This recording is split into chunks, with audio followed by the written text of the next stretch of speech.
काही पुरुष येशूकडे आले. त्यांनी येशूला विचारले, कोणत्याही कारणास्तव एखाद्या मनुष्याने आपल्या पत्नीला सोडचिठ्ठी द्यावी काय? जेव्हा देवाने जग उत्पन्न केले आणि देव म्हणाला, म्हणून पुरुष आपल्या आई वडिलांना सोडील व आपल्या पत्नीला जडून राहील, ती दोघे एक देह होतील. म्हणून दोन व्यक्ती या दोन नाहीत तर एक आहेत.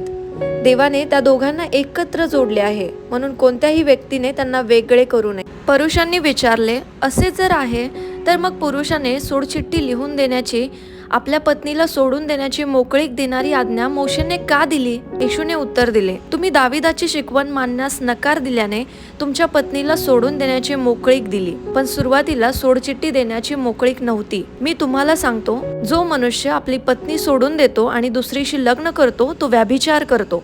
आपल्या पत्नीला सोडचिठ्ठी देण्याचे एकच कारण आहे, ते म्हणजे पहिल्या पत्नीने परपुरुषासोबत व्यभिचार करणे होय. मग